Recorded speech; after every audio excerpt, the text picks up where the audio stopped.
Télé Monte Carlo il y a très longtemps, en 1954. Et donc c'est pour moi une grande fierté, une grande joie, une grande émotion d'être là avec la princesse Charlène pour lancer cette belle aventure de cette chaîne qui, je crois, va faire rayonner la principauté à travers le monde, grâce aussi au réseau TV5 Monde.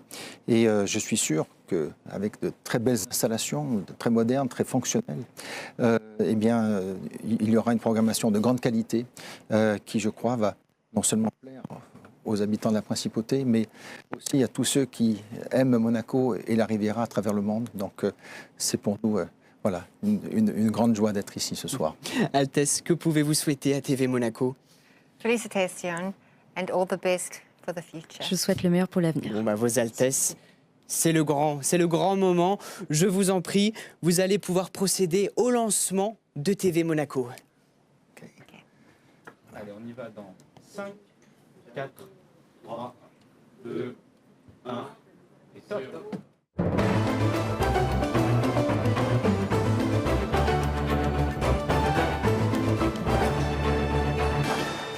Madame, monsieur, bonsoir et bienvenue sur TV Monaco. Nous y sommes, TV Monaco est lancé et je suis ravie ce soir de vous présenter la première chaîne nationale et internationale de service public monégasque. Alors depuis Monaco, vous pouvez nous voir via la box Monaco Télécom sur le canal 9, sur le service universel canal 1 et nous sommes en live sur YouTube et dans une demi-heure sur TV5 Monde. Ce soir, pour cette édition spéciale, nous allons vous présenter la jeunesse de cette chaîne de télévision, son esprit, ses ambitions, ses programmes et bien évidemment tous les nouveaux visages qui vous accompagneront au quotidien et qui vous feront vivre l'actualité de la principauté. Et pour célébrer ce moment historique, une grande soirée est organisée dans une salle tout près d'ici avec de nombreuses personnalités. Bonsoir, le Stade Louis II. Céline Agostini, vous êtes sur place, en direct, et il y a du monde autour de vous. Effectivement, je suis ici au Stade Louis II et il y a beaucoup de monde, 200 personnes. Alors pour l'instant, ils sont très studieux parce qu'il y a un petit décalage. Mais en réalité, quand le prince a appuyé sur le bouton, je peux vous dire que ça a été acclamé. Et peut-être que là, vous entendez effectivement, c'est parce qu'ils viennent de vous entendre, vous acclamer. Bref, ici, il y a une très très belle ambiance et on espère que ça va continuer, évidemment.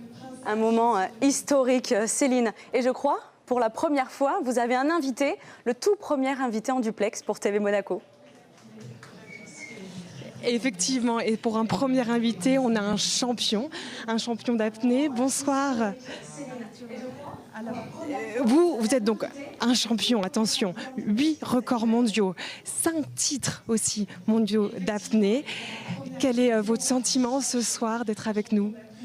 Je remercie TV Monaco de m'avoir invité d'abord, c'est super, très content d'être ici, très heureux d'être là, avec cette belle assemblée derrière moi et je l'espère de beaux projets, de beaux programmes à venir. Alors justement, parlons projet parce que je crois que vous avez des annonces à nous faire. Oui, de beaux projets avec TV Monaco, en tout cas à venir. Moi je suis en retrait de ma carrière d'athlète, ça y est, depuis maintenant quelques temps, avec mes derniers records qui sont derrière moi, notamment en 2021-2022.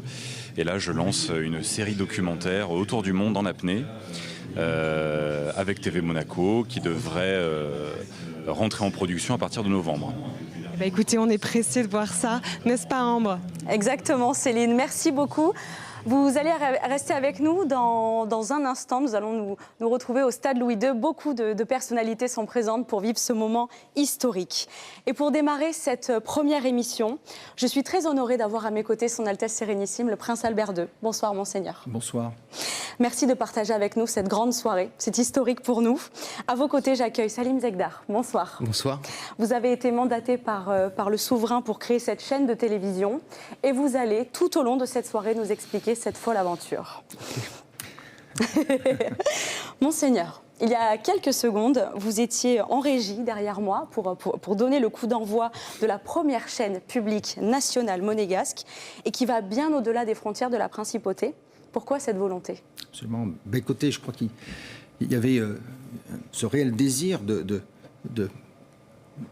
participer et de faire rayonner la principauté encore plus au-delà de nos frontières. Et je crois que c'était important de le faire. bien sûr, il y avait déjà... Il y a d'autres médias présents en principauté. Monaco Info a fait un très beau travail, mais je crois qu'il fallait aussi une chaîne pour montrer d'autres aspects de la principauté, pour, bien sûr, sous le couvert et avec notre adhésion à TV5 Monde, aussi de montrer que la principauté est pleinement de concert avec les autres pays francophones, et sur cette prestigieuse plateforme qu'est TV5 Monde.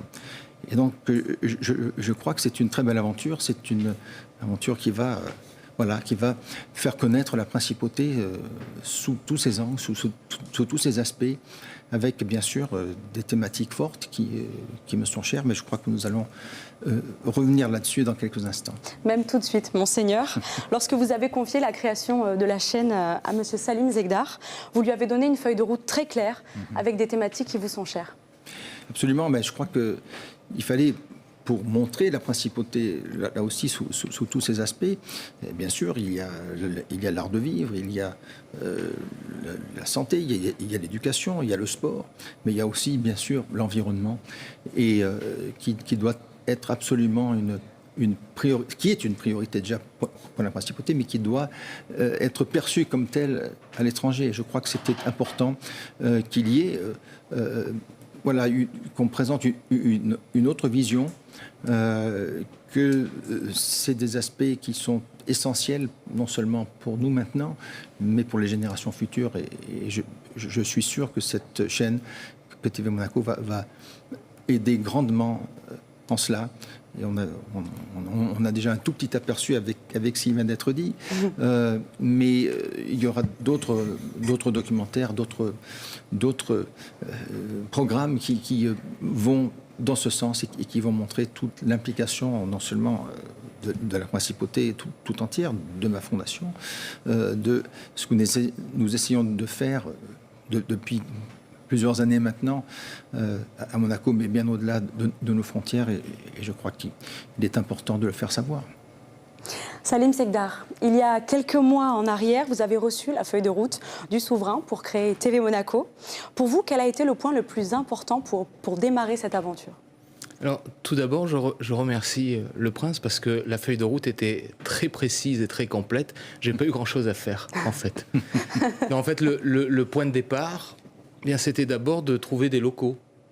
Oui. Parce que je rappelle qu'en principauté, il nous fallait trouver 1300 mètres carrés de locaux. Et ces locaux qui nous accueillent aujourd'hui, c'était avant un restaurant d'entreprise. Donc il a fallu d'abord transformer ce restaurant d'entreprise en chaîne de télé moderne. Et ensuite, donc, plus sérieusement, c'était de retravailler sur les thématiques que le prince nous avait données, sur les 4 piliers qui font cette chaîne, qui sont l'environnement, l'actualité, le sport et aussi l'art de vivre, avec cette volonté de pouvoir promouvoir la principauté, bien entendu sur la Riviera, mais surtout à l'international grâce à TV5 Monde. La création d'une chaîne, Salim Zegdar, c'est avant tout une très belle aventure humaine. Vous n'avez pas été seul, vous vous êtes entouré. Ah oui, c'est une grande aventure humaine, puisque j'ai commencé d'abord tout seul, quand le prince m'a demandé de m'en occuper. Puis au fur et à mesure, les équipes se sont construites. Ce qui a été un vrai challenge, c'était de faire venir des gens dont le métier est la télé, d'accepter de notre vision, qui était une télé un peu différente, et surtout de venir nous rejoindre alors que rien n'existait. Et puis j'en profite aussi pour remercier tous ceux qui nous ont aidés, Monseigneur. Votre aide a été précieuse, celle du ministre d'État également, celle du Conseil national et de Madame Brigitte Bocconne aussi. Tous ceux qui, au cours de cette aventure, nous ont soutenus, nous ont aidés, mais je voudrais surtout remercier tous ceux qui n'ont pas cru en nous, tous ceux qui nous ont mis quelques bâtons, tous ceux qui ont tout fait pour pas que cette chaîne voie le jour, parce qu'aujourd'hui, grâce à eux, nous avons été motivés, nous avons donné le meilleur de nous-mêmes et nous avons pu prouver qu'en fait, c'est possible, créer une chaîne de télévision moderne aujourd'hui en principauté, ouverte sur l'international. Eh bien, nous en sommes la preuve, la réalisation est faite. Monseigneur, je vous remercie infiniment d'avoir répondu à mes questions ce soir et merci d'avoir été à nos côtés pour le lancement de cette chaîne TV Monaco. Merci beaucoup. Avec plaisir. Nous allons poursuivre cette présentation toute la soirée, mais avant ça, nous avons aussi souhaité vous montrer les étapes de cette création en images. C'est un reportage de Samia Chabaoui et Sacha Joanne. Ça y est, c'est le grand jour. TV Monaco débarque enfin sur le petit écran. Mais avant aujourd'hui, il a fallu 2 années pour bâtir cette chaîne. Tout a commencé au Patio Palace, les premiers bureaux de TV Monaco. Petit à petit, les salariés ont pris possession de leur poste en partant d'une feuille blanche. C'est des bons souvenirs, on partait vraiment de rien, j'arrivais dans l'inconnu, ça fait 4 mois, mais j'ai l'impression que ça fait beaucoup plus en fait, parce qu'il s'est passé tellement de choses, il y a eu vraiment beaucoup de boulot, c'est quelque chose d'intense. Au début, justement, c'était la difficulté, c'était de savoir gérer le timing du montage, mais à la fois le timing pour aider toute l'équipe. J'ai aidé un peu à préparer les kits de caméra et tout. Donc c'est vrai qu'au début, on n'avait pas qu'un seul rôle. Depuis de nombreuses semaines, les équipes enchaînent les tournages. On a essayé de capter le plus d'images possible, de tourner le plus de sujets, de ratisser vraiment toute la Côte d'Azur pour pouvoir emmagasiner le plus de sujets et d'informations possibles pour la création de ce JT. Mais la naissance d'une chaîne de télévision demande un travail de fourmi, de la rédaction à l'administration. Alors on rêve des plannings, on fait des mix dans sa tête la nuit. Enfin, des petites choses comme ça parce que c'est aussi tout le côté logistique, parce qu'on a des invités, on a des interviews organisées et donc que ce soit réserver les hôtels, les billets d'avion, les chauffeurs, que les personnes arrivent à temps, c'est vraiment un timing à assurer. Le pôle juridique est également sur le qui-vive depuis de longs mois. Objectif, s'assurer du bon fonctionnement de la chaîne. Au quotidien, on veille à ce que tous les pôles soient en conformité avec leurs obligations, avec leurs engagements. Au niveau de l'antenne, on respecte notre cahier des charges. Les journalistes ont aussi une charte de déontologie à respecter et on les aide justement dans tous ces processus. On a vraiment à cœur d'être irréprochable dans tous les domaines. Et donc du coup, on veut vraiment faire les choses de manière carrée. Ça fait partie des valeurs de la chaîne aussi. Dans le même temps, une autre équipe visionne une multitude de reportages en tout genre pour composer la grille des programmes. Clairement, en fait, j'ai visionné, je pense, plus de 5000 heures de programmes. Ouais, c'est un vrai métier, hein, c'est un vrai métier. Nous avons des producteurs qui sont en France, mais nous avons aussi acheté des programmes en Angleterre, en Allemagne. Donc on est vraiment allé un peu partout chercher des programmes qui pouvaient correspondre à notre ligne éditoriale. Mais pour accueillir l'ensemble des équipes, les bureaux du Patio Palace ne convenaient plus.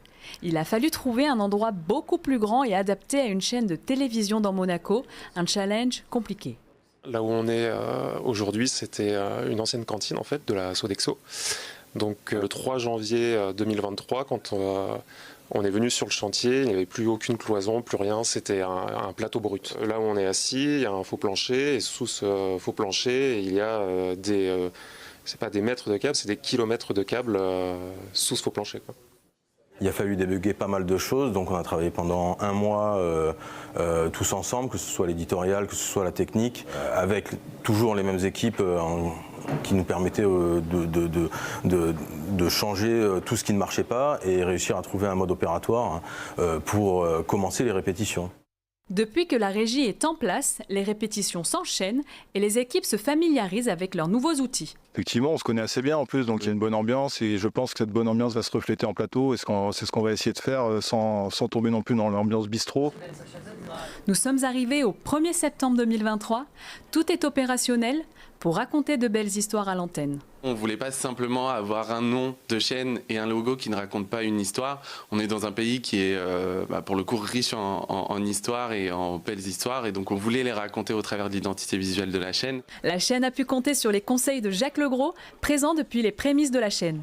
J'ai voulu apporter mon expérience qui, c'est vrai, est un peu particulière parce que j'ai participé à la conception et la création de France Info Radio. Ça remonte à pas mal de temps, l'ouverture de l'antenne aussi. Donc effectivement, oui, j'ai connu des moments de doute, d'allégresse comme aujourd'hui. Mais c'est sain. Ça veut dire qu'on a conscience de notre responsabilité, de notre engagement. Et en même temps, si on n'avait pas de stress, comme disait Sarah Bernard, c'est qu'on n'avait pas de talent.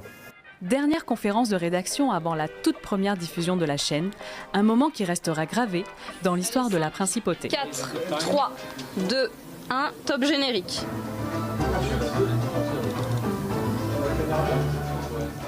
En effet, ça nous évoque beaucoup de très bons souvenirs quand on revoit ces images. Nous accueillons sur ce plateau à présent 2 nouveaux invités. Le ministre d'État Pierre Dartouf, bonsoir. Bonsoir. Et le directeur général de TV5 Monde, Yves Bigot, bonsoir également. Bonsoir. Monsieur le ministre, En 2023, créer une chaîne de télévision démontre finalement que la télé a encore sa place dans notre paysage. Naturellement, mais ce que je voudrais dire d'abord au début, c'est que je suis à la fois très heureux et très ému d'avoir assisté au lancement de cette chaîne. Aujourd'hui, la télévision a toujours toute sa place, et surtout quand ce projet va s'inscrire dans un projet plus large, qui est celui de TV5 Monde, qui est la 3e chaîne aujourd'hui au monde par son audience. Cela veut dire que nous avons une croyance, une foi pour que cette télévision réussisse bien et qu'elle soit un outil très important pour Monaco. C'est votre ambition de faire Absolument. rayonner Monaco? Je crois que le rayonnement de Monaco est quelque chose d'essentiel. Monaco n'est pas suffisamment connu parce que Monaco, c'est quelque chose de tout à fait particulier.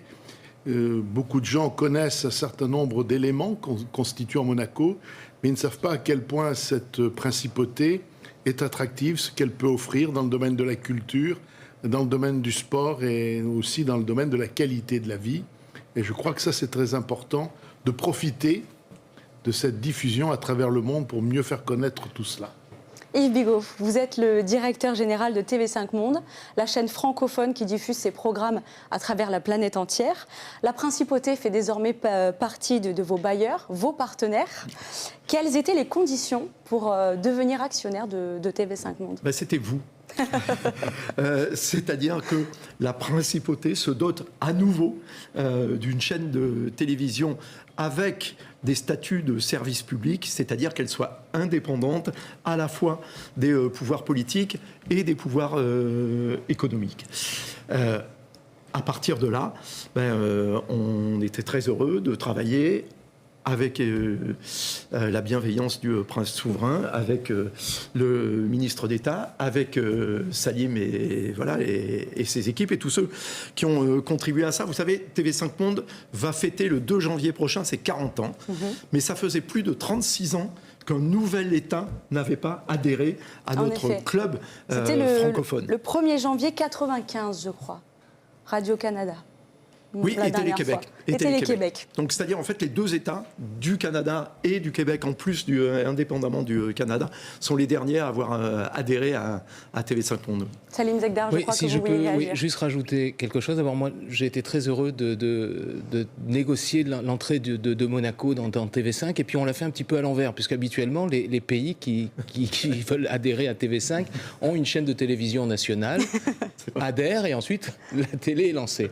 Donc, nous, on l'a fait un petit peu à l'envers. On a d'abord adhéré sans avoir de chaîne de télé, et ensuite nous nous sommes donné 2 années pour lancer la chaîne.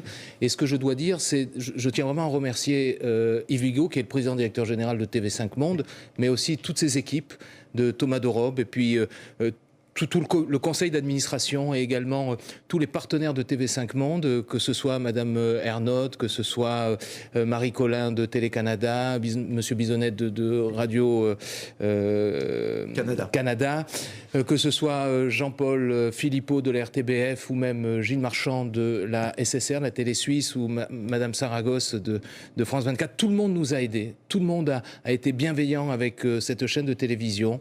On nous a donné des conseils. Nous avons travaillé avec Monsieur Philippot sur RTBF sur la partie technique. Enfin voilà, ce que je voulais dire, c'est vraiment, j'en profite pour te remercier officiellement devant tout le monde, pour te dire merci de la bienveillance que vous avez eue à notre égard, du soutien que vous nous avez apporté chaque fois, les petits problèmes que nous avons eus, vous nous avez aidés, vous nous avez conseillé, donc merci beaucoup. On continuera. Mais j'espère qu'on continuera. Bien sûr, bien sûr. Monsieur Bigot, quelle est la valeur ajoutée de TV Monaco pour TV5 Monde? C'est une nouvelle chaîne partenaire. Alors, disons les choses comme elles sont. La principauté est devenue le 6e État bailleur de fonds de TV5 Monde. Donc nous, il y a l'aspect budgétaire, évidemment, qui est tout à fait important pour nous. Par ailleurs, évidemment, en échange de ça, il y a ce que la principauté de Monaco participe à la gouvernance. Salim a, depuis 2 ans, siège au conseil d'administration de TV5 Monde. Mais surtout, ça montre l'attractivité de TV5 Monde, qu'un nouvel État vienne nous rejoindre après si longtemps. Ça montre que, et c'était la question que vous posiez au ministre d'État tout à l'heure, c'est quelle est la pertinence de la télévision encore en 2023, où On a tendance à dire que le numérique, l'OTT, les plateformes ont tout remplacé. Alors, vous aurez remarqué que les plateformes, par exemple, elles font tout sauf de l'info. Donc, les chaînes de télévision, déjà, elles servent au moins à ça, mais pas uniquement. Beaucoup de ce que consomment les jeunes, ou beaucoup d'ailleurs de ce qu'ils regardent, de ce que le public regarde sur les plateformes, ça a été généré par des chaînes de télévision. Ça a été généré par France Télévisions, par la BBC, par la RAI et par les autres. Et puis, on a bien vu, au moment du grand confinement planétaire, au printemps 2020, qu'ont fait les publics partout sur la planète pour s'informer par rapport à la pandémie. Qu'est-ce qu'ils ont fait pour se divertir aussi? Eh bien, ils sont venus regarder les bonnes vieilles chaînes de télévision qui sont donc toujours pertinentes et essentielles pour les États. C'est une question de souveraineté aussi pour les États. Et je pense que parmi les nombreuses raisons qui sont importantes pour la principauté, de s'être dotée à nouveau d'une véritable chaîne publique. D'abord, c'est lié à l'histoire de la principauté, qui a été très importante dans les médias pendant très très longtemps, avec Télé Monte Carlo et Radio Monte Carlo. Donc, en fait, c'est renouer avec votre tradition, mais c'est aussi exister de manière souveraine dans un univers où la souveraineté est quelque chose de très important, d'autant plus qu'on est dans un monde globalisé. On travaille, on se parle, mais on doit être soi-même. Monsieur le ministre, TV Monaco inscrit la principauté dans la francophonie? Bien entendu, mais le français est la langue officielle de la principauté, même si ici, il y a plus de 100 nationalités, et il y a la rencontre de toute culture que connaît aujourd'hui le monde. Mais c'est important de reconnaître l'importance de la francophonie. Je rappelle que la francophonie est quelque chose qui se développe. Il y a de plus en plus de personnes, on ne le sait pas assez, dans le monde, qui parlent français, qui vivent en français. Et donc c'est essentiel, je pense, et Monaco souhaite bien sûr garder sa nature francophone, même si, encore une fois, à Monaco, nous avons des gens de toute nationalité et qu'il y a une grande ouverture sur le monde. Il y a beaucoup de monégasques qui parlent plusieurs langues d'ailleurs. Mais tout cela n'est pas contradictoire. Non, non, non, pas du tout. Oui, monsieur Zegdar, vous souhaitez rajouter? Je suis désolé, je suis un peu bavard. Mais non. Mais je voulais quand même dire que le rapprochement avec TV5 Monde est aussi important pour TV5, mais aussi pour la principauté, puisque dans notre collaboration, le journal télévisé de TV Monaco sera repris sur l'intégralité du réseau de TV5 Monde. Donc, ce qui nous donne aussi une ouverture pour notre petit pays auprès de plus de 380 millions de foyers, c'est ça? Ou 432 millions aujourd'hui. 432 y compris millions. En Chine et en Corée du Nord. Et on ne parle pas non plus de la plateforme digitale de TV5 qui également va permettre de reprendre nos programmes. Puis nous avons également des échanges de programmes entre TV5 et TV Monaco, dans le sens TV5 qui nous donne et TV Monaco qui donne à TV5. Donc je crois que tout ça est aussi important pour montrer le partenariat avec tous les pays bailleurs de fonds et avec TV5 et donner de l'importance à la principauté. Et d'ailleurs, on va nous voir tout à l'heure sur les 8 chaînes généralistes de TV5 Monde. Exactement, mais également le journal tous les soirs sur votre chaîne. Vous avez l'heure? Alors, c'est 8 chaînes, donc ça n'est pas la même heure sur avec le chacune décalage, des chaînes, mais grosso modo, sur la chaîne qui s'appelle donc, depuis le 1er janvier 2022, France, Belgique, Suisse, Monaco. Donc depuis votre adhésion, c'est aux alentours de 22h30. Salim Zegdar, comment voyez-vous le rôle de TV Monaco au sein de TV5 Monde? Mais écoutez, un rôle très actif d'abord, puis un rôle où, en fait, nous avons tellement bien été acceptés que on travaille d'une manière logique, normale. Je sais que pour la partie journal télévisé, par exemple, avec TV5 Monde, les correspondants de TV5 Monde partout dans le monde, ainsi que des autres chaînes de télévision partenaires de TV5, seront également à la disposition de TV Monaco, ce qui nous donne quand même aussi une puissance de feu. Mais notre rôle sera actif, c'est proposer des programmes, travailler aussi tout ce qui est environnement, tout ce qui est art de vivre, sport et actualité, ce qui fait en fait l'ADN de notre chaîne. Ça vous manquait l'environnement sur TV5? Alors, c'est au cœur de notre plan stratégique actuel, la planète, que la chaîne planétaire soit aussi la chaîne de la planète. Donc, on est extrêmement en phase, effectivement, avec ce que sont les préoccupations du prince souverain, de la principauté et de TV Monaco. On a lancé Chloé Nabédian, qui je crois, est en train de nous regarder pas loin d'ici et qui va collaborer avec vous, présente depuis 1 an maintenant sur TV5 Monde un grand magazine lié à l'environnement qui s'appelle « À la vie, à la terre ». Et elle tourne partout dans le monde. Hein. C'est un magazine de 100 minutes, documentaire. Le prochain numéro qu'on diffusera début octobre et qu'on mettra à votre disposition si vous souhaitez le diffuser sur vos antennes, est consacré à la disparition des glaciers en Suisse. Monsieur Zegdar, être valeur exemple et porteur de solutions, c'est notre credo ici. Oui, en environnement, c'est celui-ci, puisque ce que nous avons voulu dès le début en matière d'environnement, c'est être valeur d'exemple et porteur de solutions, c'est-à-dire parler de toutes les thématiques liées à l'environnement, en n'essayant pas d'être culpabilisateur, mais en donnant aux téléspectateurs la possibilité de comprendre ce qui se passe et ensuite de faire son propre choix. Monsieur le ministre, vous allez regarder TV Monaco sur TV Monaco ou sur TV5 ? Ah, ça dépendra. Ou alors 2 fois. Moi, je regarde beaucoup la télévision. Je suis un enfant de la télévision, je le reconnais. La télévision a été très importante pour moi. TV5 Monde a quand même un avantage extrêmement important. C'est cette ouverture qu'elle a sur beaucoup de pays de la planète, sur des cultures très différentes, même si, comme je l'ai dit tout à l'heure, la francophonie est essentielle. Donc, TV Monaco, TV5 Monde, l'un ou l'autre, mais je regarderai parce qu'encore une fois, l'écran, c'est toujours très important pour moi. Merci beaucoup, Monsieur le ministre d'État Pierre Dartout. Monsieur Yves Bigot, merci beaucoup d'être venu sur le plateau pour répondre à des questions ce soir.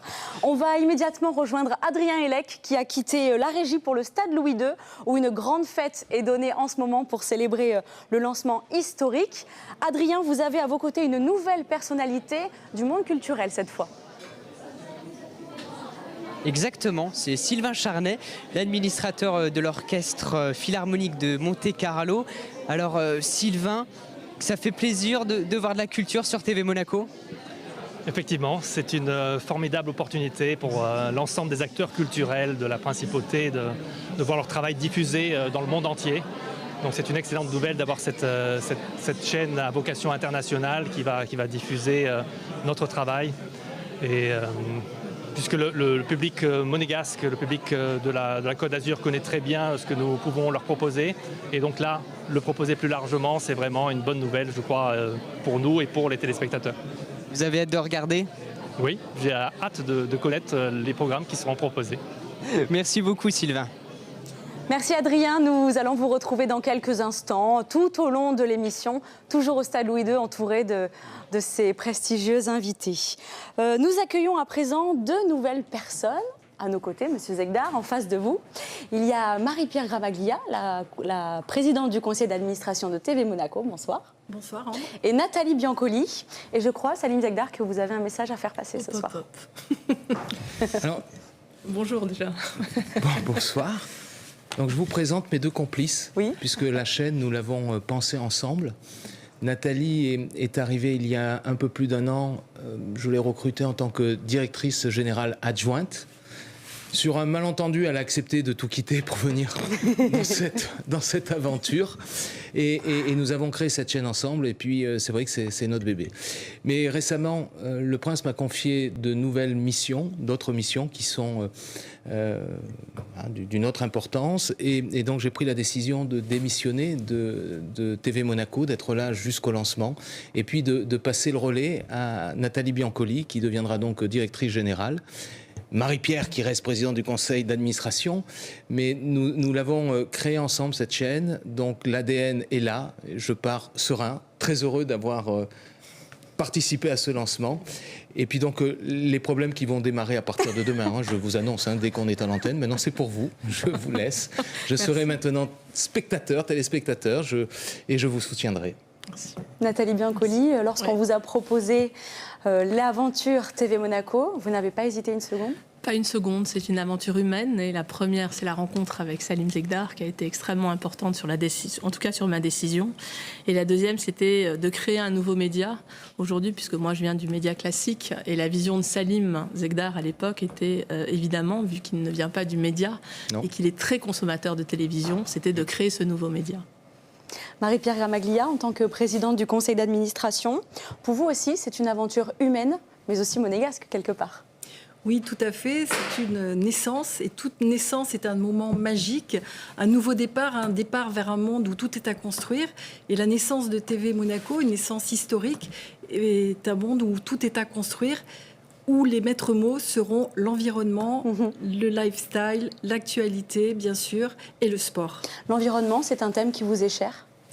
C'est un thème qui m'est très cher puisque j'ai eu le grand privilège d'exercer les fonctions de ministre de l'Environnement pendant presque 11 ans.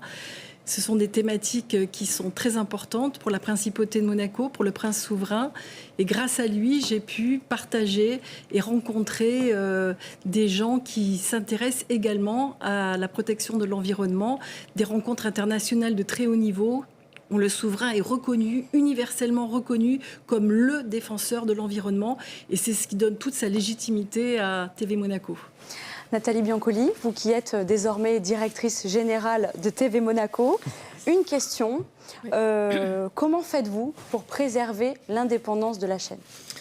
Alors Ambre, ça a été simple puisque c'était une des conditions de TV5 pour adhérer à TV5, que Monaco rentre dans TV5. Donc on a créé cette gouvernance de la chaîne avec des règles et des process qui ont été mis en place, donc notamment un cahier des charges, notamment une commission déontologique, notamment une charte déontologique pour les journalistes, évidemment un conseil d'administration que préside Marie-Pierre qui est composé de 7 évidemment administrateurs, et surtout on a un droit de recours du public via une procédure de réclamation. Oui, j'allais si vous questionner. Oui, juste rajouter, le problème de l'indépendance sur cette chaîne a été une problématique tout au long de cette création, un fantasme chez beaucoup de gens, en pensant que nous n'étions pas capables d'avoir une indépendance. Alors il faut quand même rappeler qu'une des conditions, comme l'a souligné Nathalie, d'adhérer à TV5 Monde, c'était de démontrer cette indépendance. D'autres pays francophones essaient d'adhérer à TV5 Monde, mais pour des soucis d'indépendance, ils n'y rentrent pas. Donc l'indépendance à Monaco est possible, existe. Nous l'avons mis en place. Marie-Pierre en sera aussi la garante avec Nathalie. Des process sont créés. Et cette commission aussi de déontologie qui est indépendante de la chaîne, avec des membres qui sont nommés pendant 3 ans, veillera à cette indépendance. Nous sommes à l'antenne, ça y est. Tout le monde peut nous voir. Donc c'est un moment historique, j'imagine, pour vous trois. Ce n'est pas qu'une simple télévision comme on a l'habitude de voir, Nathalie. Non, ce qu'on a voulu créer avec Salim et Virginie Lavagna, je pense qu'on peut en parler après, rendre hommage. C'est un média 360 qui était important pour nous, c'est-à-dire que comment on consomme aujourd'hui la télévision, on n'est pas que du linéaire et du non-linéaire. Donc on a voulu faire une télévision plus globale avec effectivement une plateforme digitale opérée par Recast, une plateforme évidemment, un site internet et une chaîne linéaire puisqu'on a des directs. Vous avez dû vivre ensemble beaucoup d'anecdotes. Est-ce qu'il y en a une à raconter ce soir ? Il y a beaucoup d'anecdotes. Tout à l'heure, Nathalie a parlé de Virginie Lavagna, qui était secrétaire générale, qui est partie, qui a quitté l'aventure, non pas parce qu'elle n'aimait pas l'aventure, mais pour des projets personnels. C'est vrai que nous avons, à nous trois, créé cette chaîne. Nous l'avons pensée, puis avec Marie-Pierre ensuite, qui est arrivée dans la boucle. Et au fur et à mesure, chaque membre est arrivé. Donc on parlait tout à l'heure d'aventure humaine, c'est vraiment une aventure humaine. Alors des anecdotes, il y en a énormément. Je commencerai peut-être par la toute première, qui est celle du premier club de presse monégasque, où nous avons été invités au club de la presse à Monaco il y a un peu plus d'1 an, en présence de Jean-Paul Philippot, donc le patron de la RTBF, la télé belge, de Gilles Marchand, le patron de la télé suisse, et il m'avait invité en tant que directeur général de la future nouvelle chaîne de télévision monégasque. Et devant ce club de la presse, un parterre de journalistes, Yann Anthony Noguès, qui faisait l'animateur, a demandé à chacun d'entre nous de se présenter. Et il a commencé par Jean-Paul Philippot, qui s'est présenté, patron de la RTBF, 800 ou 900 employés, ou peut-être un peu plus, X milliards de chiffre d'affaires, Gilles Marchand, pareil, 900 personnes, 1 milliard de budget. Et puis bon, à ce moment-là, je lui ai dit, moi je suis Salim Zegdar, nous sommes 2 et j'ai pas de budget, mais je commence. Voilà. Donc voilà, dans des anecdotes, c'est vrai, il y en a beaucoup, c'est les rencontres surtout qui ont marqué cette aventure, aussi bien sur la partie des producteurs, puisqu'il a fallu aussi séduire des réalisateurs pour venir, des producteurs pour nous aider à produire, parce que le nerf de la guerre dans cette chaîne, c'est le contenu. Nous avons misé avec Nathalie et Marie-Pierre sur le contenu, essayer de faire un contenu différent, raconter des histoires dans chaque thématique et donner envie de regarder. Donc, voilà. Et il a fallu donner envie aux gens de nous suivre alors que nous n'avions pas grand-chose à vendre chaque fois. Donc chaque fois, j'avais l'habitude de dire, on vend une chaîne qui n'existe pas, mais regardez, aujourd'hui, elle est là. Et vous, Marie-Pierre, une anecdote ? Pas une anecdote, mais je voulais quand même préciser qu'aujourd'hui, on est une cinquantaine, que la TV Monaco, aujourd'hui, c'est les 3 visages que vous voyez, mais c'est surtout derrière 50 personnes pour l'instant qui ont travaillé, qui ont mis leur trip sur la table pour vraiment que la naissance soit effective aujourd'hui à l'heure dite. Et un grand merci à eux. Nous sommes en direct sur TV Monaco, la chaîne YouTube également, sur TV5 également depuis un quart d'heure, sur TV5 Monde. Donc on salue les téléspectateurs bien évidemment. Nathalie Biancoli, où est-ce que les téléspectateurs vont pouvoir nous regarder ? Alors, Ambre, la première exclue peut-être, pour avec TV Monaco. plaisir.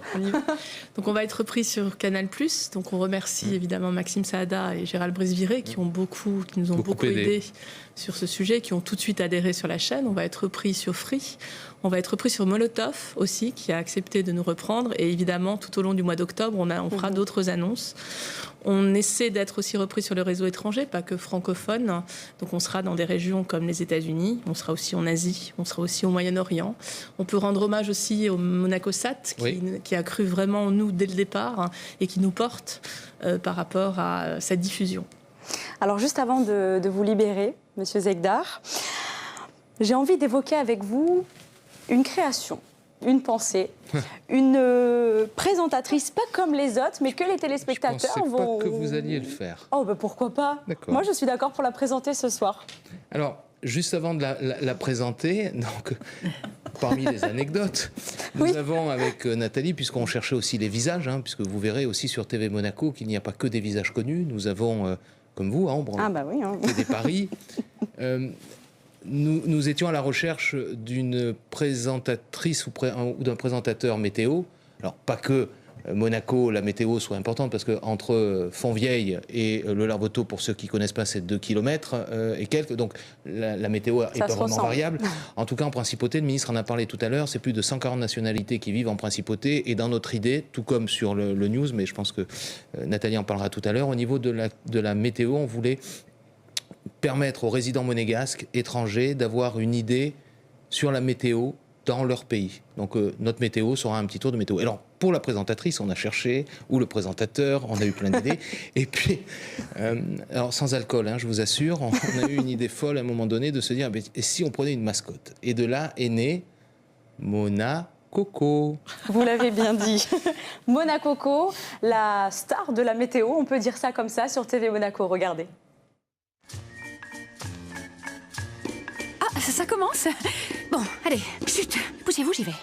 J'étais de ces oiseaux, des ambiances estivales qu'on voit sur les photos et sur les cartes postales. J'étais pour les marins, perdus et en détresse, le salut, la promesse, quand ils ont vu leur fin. Mais tout ça, c'est fini, les clichés et les marins. Car je suis aujourd'hui l'héroïne des bulletins, acrobate des cieux, au rire parfois moqueur. Je vous dis quand il pleut, plutôt que donner l'heure. Ah, c'est bien, je finis sur l'heure. Comme ça, j'appuie bien le fait que je suis Mona Coco et pas Mona Coucou. Voilà, donc ma chère collègue Mona Coco. Absolument. Et je voudrais rajouter quelque chose, c'est que cette chaîne, on l'a lancée en 9 mois. Tous nos partenaires ont eu, évidemment, le timing qu'on a eu nous, qui était ces 9 mois jusqu'à aujourd'hui. Et typiquement, Monaco Coco, c'est de la 3D, c'est des choses qui sont assez techniques. France 24 nous a aidés, puisque la météo, en toutes les cartes derrière, sont dedans. Et tous nos partenaires aujourd'hui, puisqu'on finira par de la production, ont cru à Monaco et à TV Monaco. Ça, c'est important de le rajouter. Marie-Pierre Gramaglia, faire preuve d'originalité, c'est aussi une volonté ? Oui, bien sûr. On a voulu prouver, d'abord être original, être vrai, parler vrai, toutes des qualités que l'on doit attribuer à TV Monaco. Marie-Pierre Gramaglia, merci beaucoup d'être venue répondre à nos questions ce soir. Merci. Salim Zegdar, je vous remercie aussi infiniment d'être venu. Vous avez participé à cette soirée historique. Merci beaucoup au nom de toute l'équipe de TV Monaco de nous avoir accompagnés jusqu'ici. Est-ce que vous avez un dernier mot ? Oui, je veux vraiment remercier toute l'équipe. Parce que tout ce qui a été possible, c'est grâce à cette équipe. Les gens se sont donnés, sans compter ce que disait Marie-Pierre tout à l'heure. Lancer une chaîne de télé en 9 mois, ça peut peut-être pas vous parler, mais je peux vous dire que pour ceux qui connaissent le monde de la télé, c'est vraiment un exploit.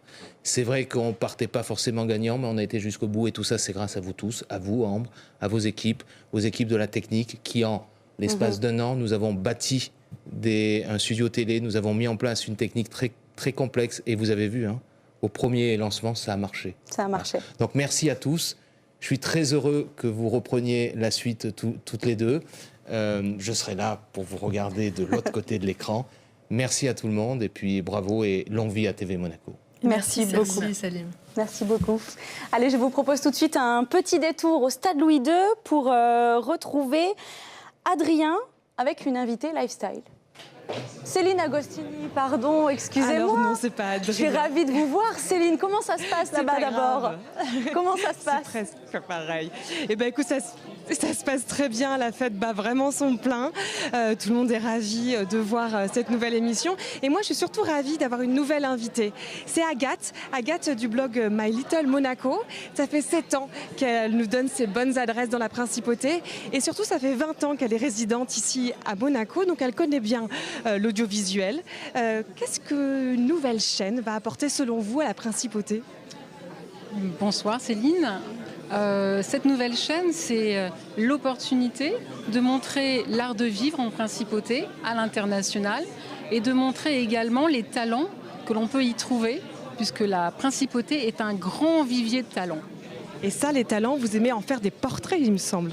Exactement, j'ai choisi de me positionner dans les talents féminins, puisque les femmes sont très très actives en Principauté. Je voulais montrer toutes les artistes, les sportives, les entrepreneuses que l'on peut trouver en Principauté. Tout plein de talents qui vont évidemment nous inspirer pour cette nouvelle chaîne TV Monaco. Merci beaucoup Céline et je compte sur vous. Vous ne gardez pas ce que j'ai dit avant pour le bêtisier de fin d'année. Hein. Allez, on accueille à présent les quelques-uns des nouveaux visages de la chaîne de TV Monaco. J'accueille Frédéric Auderlier, Sébastien Serrano et Pierre Classen. Bonsoir Ambra. Avant de vous donner la parole à tous les trois, ma question est pour vous, Nathalie Biancoli. Il est temps d'en parler. Que va-t-on voir sur TV Monaco juste après cette édition spéciale ? Donc c'est une diffusion 7 jours sur 7, 365 jours sur 365, 24-24. Donc on va bosser. On va un peu bosser. Je vous préviens. On a déjà beaucoup bossé, mais je crois qu'on va continuer. Il y a 3 émissions, 3 programmes importants clés de la grille, qui sont la matinale, évidemment, qui sera présentée par Sébastien Serrano, le sport avec Pierre Classen, qui est directeur du sport et qui est aussi chroniqueur, et tout ce qui est actu que vous représentez, Frédéric Auderlier, en tant que rédacteur en chef, et vous, Ambre, par rapport à l'actualité. Exactement. On va démarrer par vous, Sébastien Serrano. C'est vous la patronne, hein. Moi, je suis. Bah oui, ce sera vous, voilà. Donc, tous les matins, à partir de ce lundi, 8h, pour la matinale, ça va le faire. Oui, ça va le faire. Tout est dans le titre ou presque. C'est-à-dire qu'on est parti du principe qu'on allait réveiller nos téléspectateurs avec du sourire, de la bonne humeur, une équipe de chroniqueurs au top qui vont aborder chacun pas mal de sujets. Bien sûr, les piliers de la chaîne, on va les retrouver, mais pas que, parce que voilà, on fera le tour de l'actualité, mais de façon détendu. On prend le petit-déj ensemble. On a même un barman qui va s'occuper de nos tartines, de nos croissants et de nos cafés. Et tout ça est dans une ambiance très conviviale pour démarrer la journée du bon pied et finalement de se dire que ça va le faire. Moi, j'attends l'invitation pour le petit déjeuner. Pour le croissant, le café, bien sûr. J'espère bien. Pas de souci, j'en parle à notre barman, il n'y a pas de problème. À partir de lundi, vous allez recevoir un invité de marque qui est votre parrain. C'est vrai, on a beaucoup de chance et je le remercie encore avec les équipes de production. On a réussi à entrer en contact avec Laurent Voulzy. Voilà, le chanteur, compositeur de renom. Et on est très fiers de l'avoir sur notre plateau pour la première émission parce que Laurent Voulzy a des attaches à Monaco. Il a découvert la Côte d'Azur en partie grâce à Monaco. Il va bien sûr nous en parler parce que si je vous le dis maintenant, n'allez pas regarder l'émission, ça n'a aucun intérêt. Donc on en parlera avec lui. Mais voilà, on est très très fiers de l'avoir comme parrain et je le remercie encore. Vous avez appris le piano, la guitare, le chant? Mais je maîtrise tous les instruments et je maîtrise surtout le répertoire de Laurent Voulzy, donc je suis très à l'aise pour lundi, il n'y a aucun problème. Eh bien, rendez-vous dès lundi. Parmi les autres piliers, les thèmes que nous allons aborder au quotidien ici, c'est l'actualité. Frédéric Auderlier, vous êtes le rédacteur en chef de cette partie-là. Sur TV Monaco, il y aura de l'actualité monégasque, mais pas que. Ah, certainement pas que monégasque, effectivement. Et vous dites bien de l'actualité. Ce sera un rendez-vous d'actualité et pas d'information. L'idée, c'est vraiment de pouvoir retranscrire toutes les histoires, tous ceux qui font l'histoire et tous ceux qui vivent l'histoire ici en Principauté de Monaco et bien au-delà, puisque notre zone de couverture, c'est en réalité tout l'arc méditerranéen qui va, pour synthétiser un petit peu, de Perpignan à Gênes. Donc on va aussi régulièrement aller voir nos amis italiens qui ne sont qu'à quelques kilomètres d'ici, avec un rendez-vous quotidien que vous présenterez, Ambre, d'ailleurs. En effet, rendez-vous dès 19h15 lundi soir. Voilà. Et avec évidemment la volonté de pouvoir couvrir des sujets relatifs qui seront en lien avec les 4 piliers de la chaîne que Nathalie a régulièrement évoqués. Donc bien sûr de l'actualité sociale, sportive, culturelle, économique bien évidemment, et puis l'art de vivre, et puis gastronomique, parce que on va quand même se faire plaisir de temps en temps. On a quelques chefs de renom ici à Monaco, avec qui on a déjà passé quelques accords pour quelques sujets. Je pense qu'on aura pas mal de choses à montrer. Alors vous en parlez très bien, on a tous les détails, mais je vous propose de regarder tout de suite en images ce que ça va donner d'ici lundi. À 40 mètres sous l'eau, au large de Monaco, se trouve un véritable laboratoire en milieu naturel. Dans cet immeuble grand standing de Monaco, la livraison pour aujourd'hui, on peut se faire livrer directement dans sa boîte aux lettres des œufs, mais aussi des fruits et des légumes. Nina ne cherche pas des lièvres, des truffes ou des explosifs. On sait que les conditions climatiques qu'ils vivent là-bas risquent d'être les nôtres dans quelques années. Il y a une phrase que j'ai là. Nous allons remonter le niveau des plages. Et ça, pour moi, c'est très humiliant et blessant. Les allées de ce marché japonais, l'inquiétude grandit depuis que leur gouvernement a décidé de rejeter les eaux polluées de Fukushima dans l'océan. Le rapport Moneval n'a pas épargné la principauté. Aujourd'hui, on nous demande de renforcer toute la recherche sur la connaissance de notre client. Quand on bat un kilo de riz, on est sûr de nous. Voilà. Je sais ce que je fais. Je vais pas polluer les gens. C'est vraiment naturel. Donc ils vont le mettre à la bouche et je peux le regarder dans les yeux. Tout simplement. À l'origine, rien ne prédestinait le niçois Éric Ridez à pratiquer le triathlon. C'est l'école de la vie, le sport, la gestion, l'effort, la souffrance.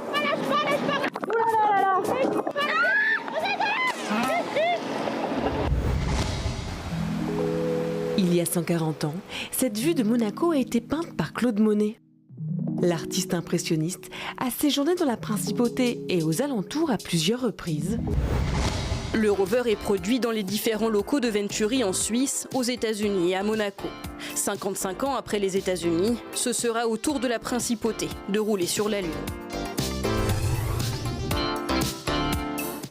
Frédéric Auderlier, toutes les images que l'on vient de voir, elles seront diffusées à partir de lundi. Ah bah évidemment, vous avez vu, on parle de Monaco et on va très très loin puisqu'on est même prêt à aller sur la Lune. Donc vous avez vu qu'on va couvrir quand même une large zone géographique.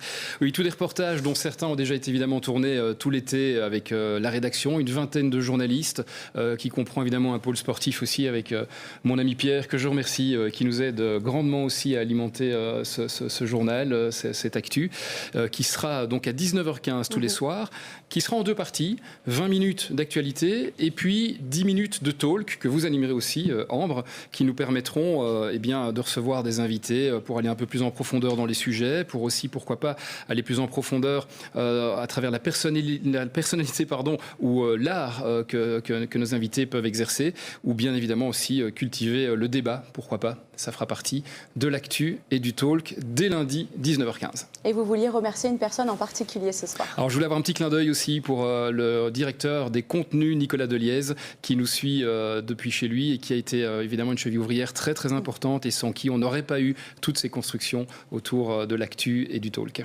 Pierre, je me tourne vers vous maintenant. Il est grand temps d'en parler.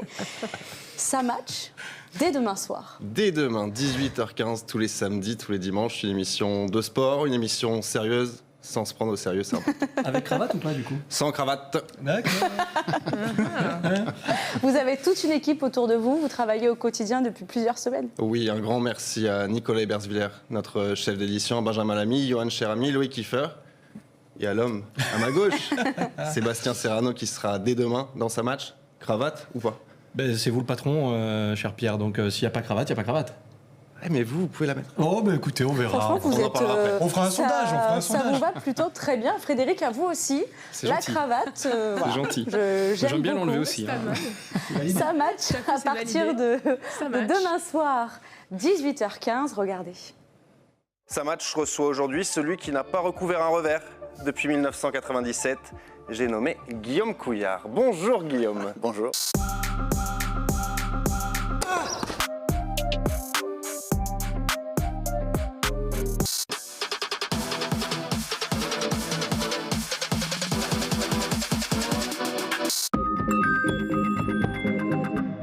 Bonjour à toutes et à tous, ravi de vous retrouver sur le plateau de Ça Match pour une nouvelle édition. Vous en avez désormais l'habitude tous les samedis, tous les dimanches à partir de 18h15.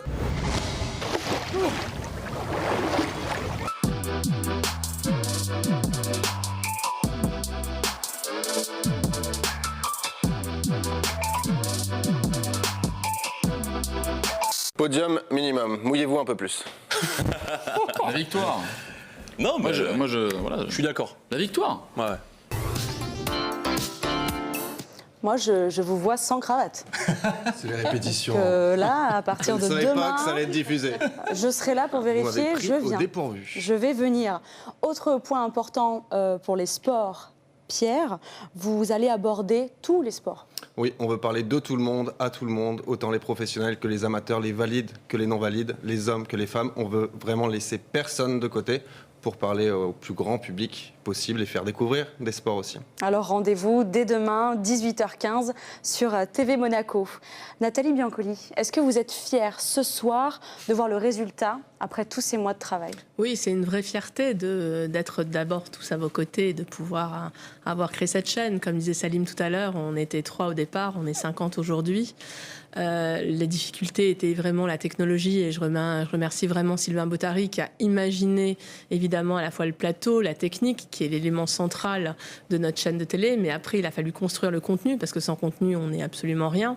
Nicolas nous a accompagnés, on a créé cette grille, on est avancé. Donc oui, d'abord je vous remercie tous et toute l'équipe qui m'entend. Je vous remercie vous Ambre et toi Ambre particulièrement puisque chacun d'entre nous a œuvré pour la réussite ou en tout cas le lancement de la chaîne et l'objectif était néanmoins le 1er septembre. Et comme dit Sylvain, alors désolé de rendre hommage à Sylvain, mais on en a pour 70 ans visiblement. Il y a un thème que nous n'avons pas encore abordé. C'est un magazine sur l'art de vivre sur la Riviera, la Dolce Vita. Tout à fait, c'est un des piliers, c'est le 4e pilier de la chaîne. Donc nous avons Luana Belmondo qui nous a présenté un projet avec Nathalie Morley sur la Dolce Vita, c'est-à-dire tout ce qui est gastronomie, culture, autour de cette Dolce Vita et Riviera, qui va évidemment de Gênes à Perpignan. À Perpignan, exactement.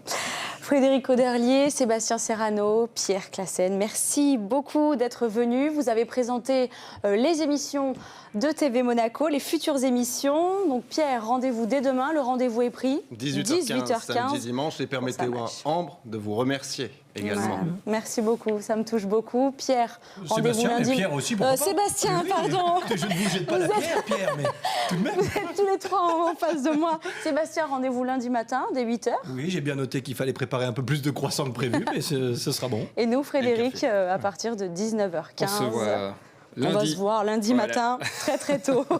Merci beaucoup à tous les trois. Dernier détour du côté du stade Louis II pour retrouver Céline Agostini, toujours très entourée, et cette fois aux côtés de Laurent Pionce. Exactement, Ambre.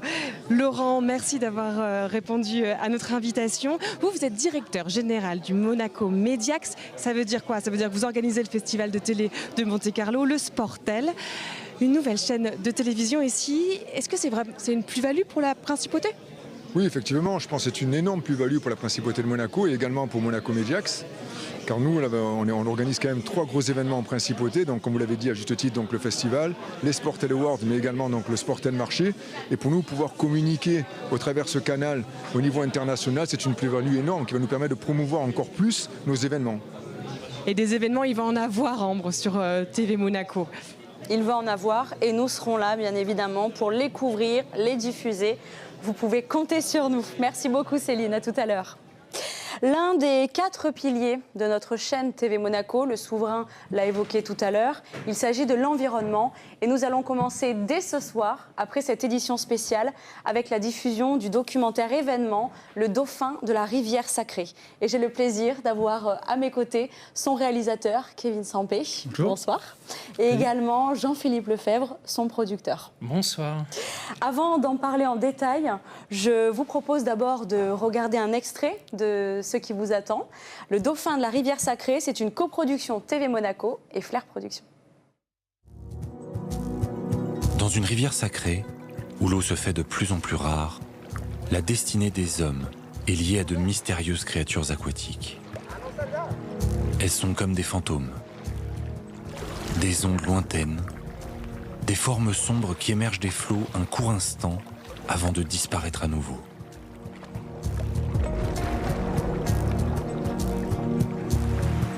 Autrefois, un dauphin pouvait être aperçu jusqu'au pied de ces montagnes, surgissant furtivement aux yeux des moines qui lui donnèrent le nom de Soussou. The dolphin population is declining. If we cannot protect and improve the populations, this population gonna be collapse in near future. Nous allons partir à la recherche du plataniste, une créature rare et fascinante qui lutte pour sa survie dans un environnement devenu très hostile. Les derniers représentants de ces mammifères aquatiques vivent dispersés dans les eaux sacrées qui traversent les vallées du toit du monde.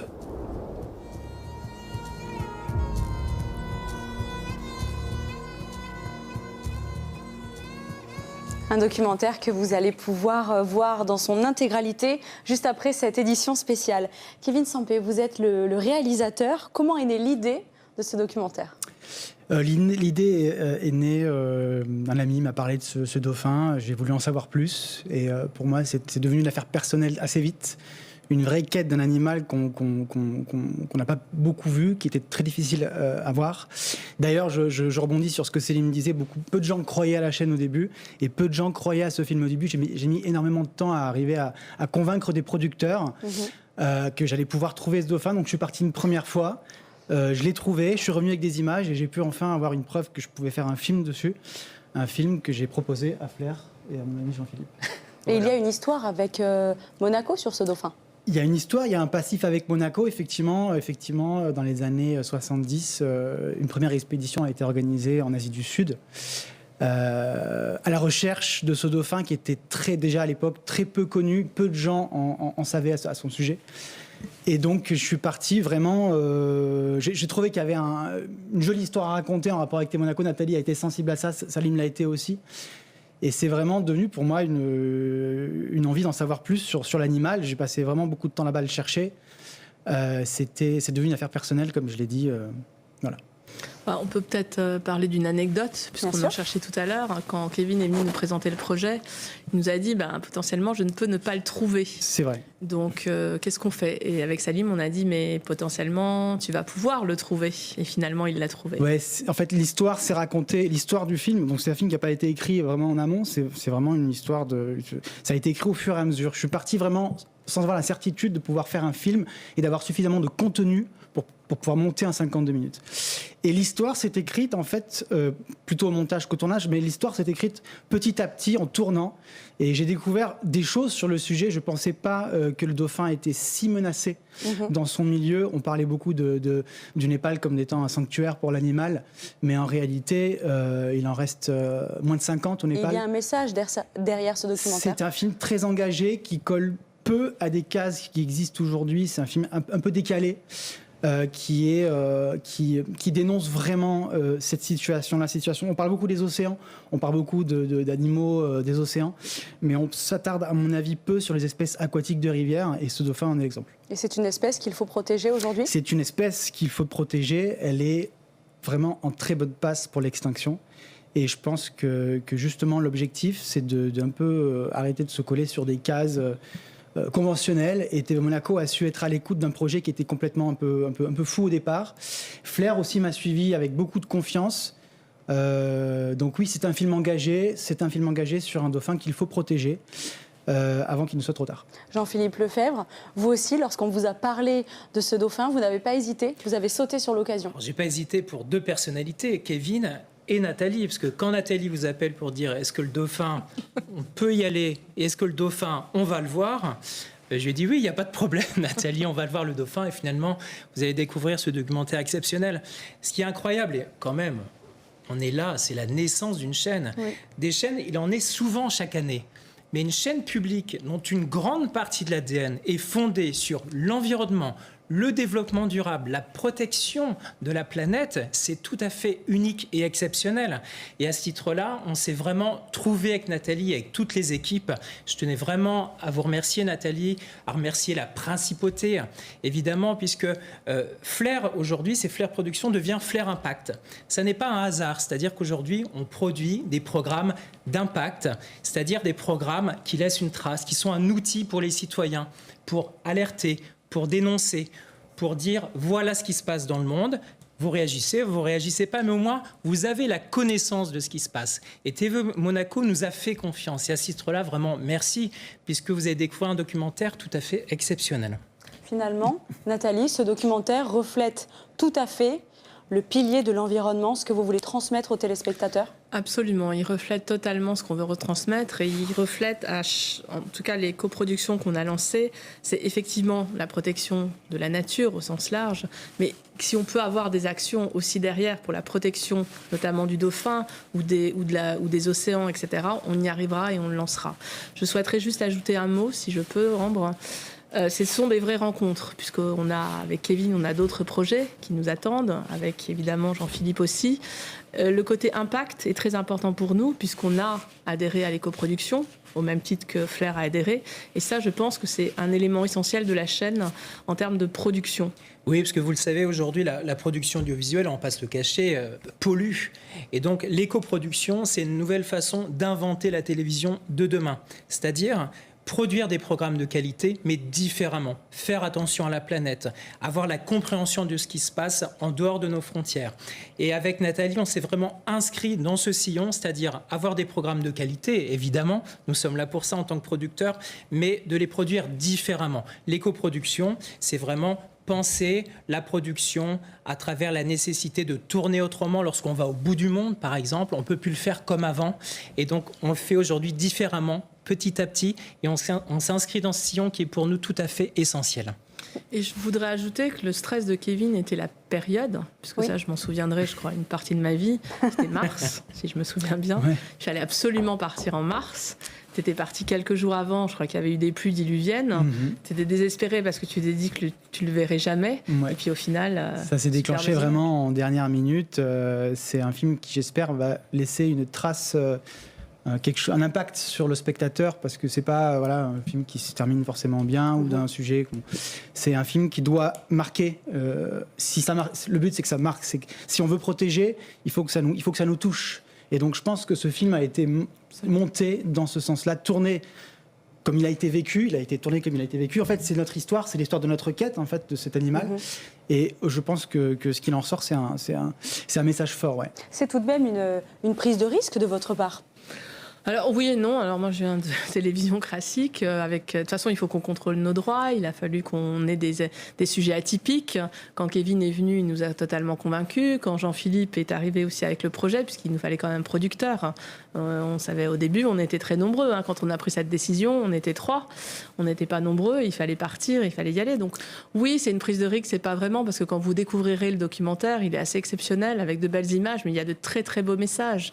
Et ces dauphins, il faut qu'on arrive à les sauver. Puis il a un petit copain, non, il me semble, un petit crocodile. Oui. Voilà. Donc en fait, ils sont... Voilà. Il est un peu grand, mais... Ouais. Non, ce qui m'a... là où tout s'emboîte parfaitement, c'est qu'on a une chaîne qui est à l'écoute de films qui ne sont pas conventionnels, qui sont peut-être un peu risqués, qui sont de dernière minute, qui sont... Voilà, tout ça, on part, mais où ? On ne sait pas trop. Le producteur qui est là, tu vas te débrouiller, oui, on va se débrouiller, on va faire ce film. Et puis ça va le faire. Et puis tout ça s'emboîte, et c'est, je pense, dans le mouvement de la chaîne qui a envie d'innover, et avec un producteur qui a envie de s'engager. Voilà. Nathalie Biancoli, ce documentaire coproduit par TV Monaco, Est-ce le premier d'une très longue série? Ah oui, on a déjà lancé une centaine de productions et de coproductions, donc on va en lancer encore d'autres, évidemment. L'objectif est évidemment d'avancer sur cette grille et d'avoir de plus en plus de productions et coproductions, et pas seulement des acquisitions. Donc avec Kevin et avec Jean-Philippe, aujourd'hui, on a d'autres projets, notamment sur l'environnement et sur d'autres régions. Et donc évidemment, c'est un des points essentiels qu'on va développer au sein de la chaîne. Merci beaucoup, messieurs, Kevin Merci Sampé, Jean-Philippe Lefebvre, d'être venus répondre à nos questions. Le Dauphin de la rivière sacrée, documentaire coproduit par TV Monaco et Flair Productions. C'est ce soir, juste après cette édition spéciale, le jour de l'ouverture de la chaîne. Merci beaucoup. Notre soirée touche à sa fin, notre soirée historique. Nathalie Biancoli, je me permets de prendre la parole.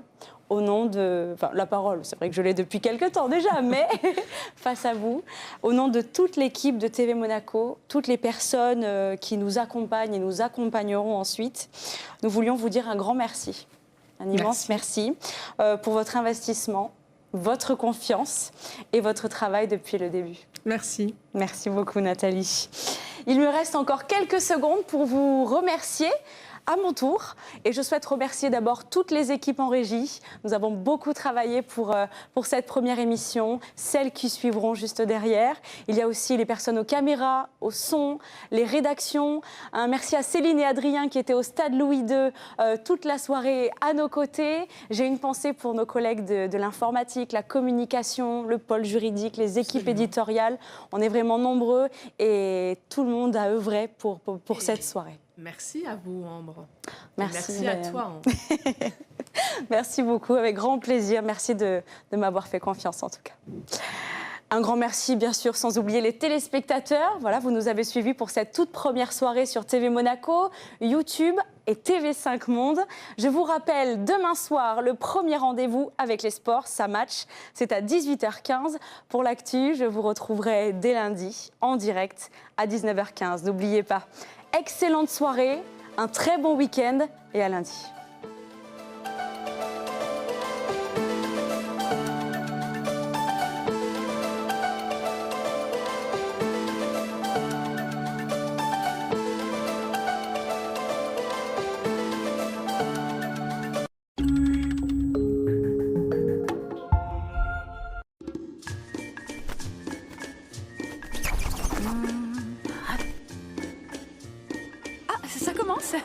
Bon, allez, chut, poussez-vous, j'y vais. Dégagez la piste. Coupé, t'as autre chose? Ah bah manquait plus que ça. Bon, oublie, on enchaîne. Bon, c'est pas tout ça, on a plein de trucs à voir. Allez hop. Bienvenue à tous sur la météo de TV Monaco. Alors si vous voulez qu'on parle de la pluie et du beau temps, c'est loupé. Il fait chaud à Oslo et Sakai à Dubaï, soit, mais on peut élever un peu son esprit. Et pour ça, vous verrez, je suis une sacrée décolleuse. Le tout en musique, au-dessus d'une forêt de température qu'on remplace tous les jours. Question voltige verbale, je fais dans la figure libre. Du freestyle, quoi. Du style en liberté, de la liberté stylée. Bref, buckle your seatbelt, Dorothy, cause Kansas is going bye-bye. Tu me mettras un coup de gong après ça, s'il te plaît? Hop, virage à gauche. Oh, j'ai un flash. Mon rocher, j'y suis accro. Moi, l'oiseau de Monaco. Il me faut une rime en cours. Il faut que je la trouve illico. Un truc avec flamenco. Sirocco. Ou parler d'un sac en croco. D'un vol en hélico. En hélico, illico. Aller au casino faire banco. Oh, co. Oh, ce poème vire au fiasco. Au fiasco.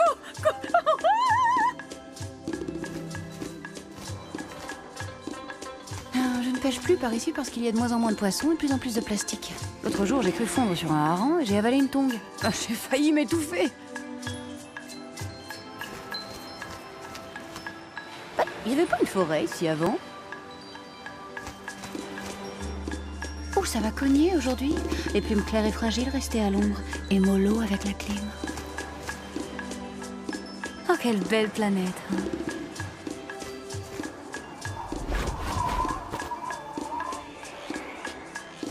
Drôle de couleur, cette rivière. Burk.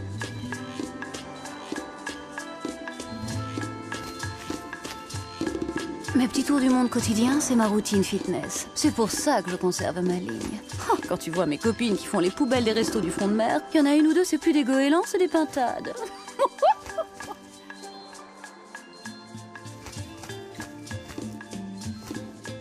Dans une danse aérienne, je me laisse emporter. Et les vents me ramènent toujours sur mon rocher. Tous les jours dans les airs, là demain comme hier. Moi, l'oiseau météo, l'unique Monacoco. Alors attention, le tirage de la semaine, qu'est-ce qui va sortir? C'était un bon bulletin, mais attendez de voir le prochain, je peux mieux faire.